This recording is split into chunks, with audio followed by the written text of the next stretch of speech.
Hello, praise the Lord.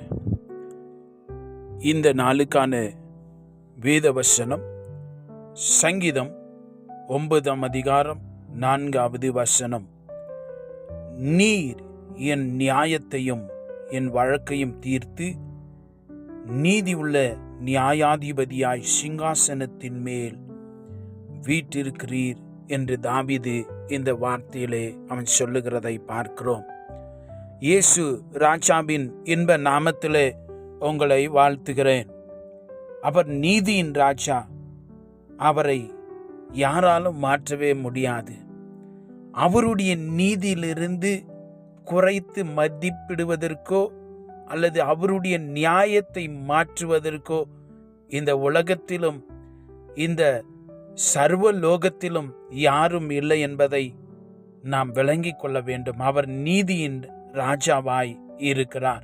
தாவீது இந்த வசனத்திலே தன்னுடைய இக்கட்டுக்கும் அநியாயத்துக்கும் நடந்த நியாயம் உண்டானதை அவன் சொல்லுகிறான். அநியாயமாய் நான் நெருக்கப்பட்டேனே, ஆனால் நீர் எனக்கு நியாயம் செய்தீரே என்று சொல்லி என்னுடைய வழக்கை தீர்த்து வைத்தீரே என்று அவன் சொல்லுகிறான். பரலோகத்தின் தேவன் அவனுக்கு ஜெயத்தின் மேலே ஜெயத்தை கொடுத்தார். எல்லாய் பொய்யாய் சொல்லப்பட்டவைகள் எல்லாம் அவன் பொய்க்கு அப்பாற்பட்டவன் என்பதை நிரூபித்தார். வேதத்தில் ஏசப்பா சொன்னார், உங்கள் மேல பொய்யாய் சொல்லுவார்களானால் நீங்க பாக்கிவான்கள் என்று ஏசப்பா சொன்னார். ஒருவேளை எனக்கு அன்பான தேவனுடைய பிள்ளையே, நீங்களும் கூட உங்க வாழ்க்கையில உங்க மேல யாரோ பொய்யா சொல்லி இருக்கிறாங்க. somebody is talking about evil against you. கவலைப்படாதீங்க. அந்த வார்த்தை சொல்லுகிறது, God is our judge. அவர் நியாயத்தை வெளிக்கொணர செய்வார். உங்களுக்கு நியாயம் செய்வார். எந்த காரியமாக இருக்கட்டும், ஏசப்பா உங்களுக்கு நியாயம் செய்வார். உங்க வாழ்க்கையில, உங்களுடைய வேலை ஸ்தலத்தில், உங்க குடும்பத்தில் எந்த காரியமாக இருந்தாலும், அது எப்பேற்பட்ட காரியமாக இருந்தாலும் ஏசப்பா நியாயத்தை செய்வார். உங்க வழக்கை முடித்து வைப்பார். போராடி கொண்டிருக்கிறீங்களா?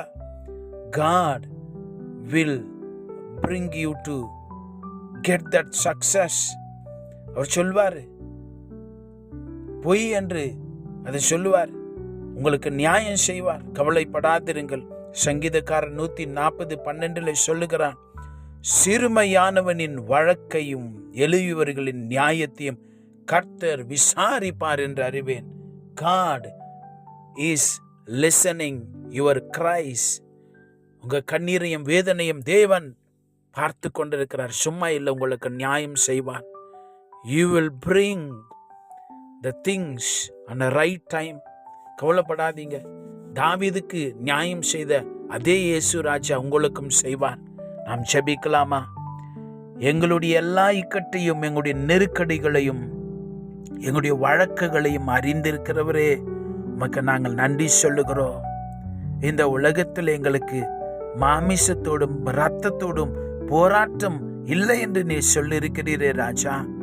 என்றைக்கும் உம்முடைய பிள்ளைகள் தங்களுடைய வாழ்க்கையில சந்தித்து கொண்டிருக்கிற நெருக்கடிகள், காரியங்கள் எல்லாவற்றிலும் மேலும் நீர் உம்முடைய நியாயத்தை நீர் வழங்க செய்கிறதுக்காய் ஸ்தோத்திரம்.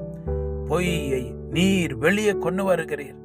நியாயத்தை நீர் வழங்க செய்கிறதுக்காய் உமக்கு கோடி கோடி ஸ்தோத்திரம். நீர் நீதியின் ராஜா, நியாயம் செய்கிற நியாயாதிபதி. உமக்கு ஸ்தோத்திர ராஜா. உடைய பிள்ளைகளுக்கு இந்த நாளிலே நீர் இரக்கம் செய்யும். நீர் பலப்படுத்துவீராக. உடைய வல்லமையுள்ள கரத்திலே மறைத்துக் கொள்ளும். இயேசு கிறிஸ்துவின் நாமத்தில் ஜெபிக்கிறோம் பிதாவே. ஆமேன். God bless you.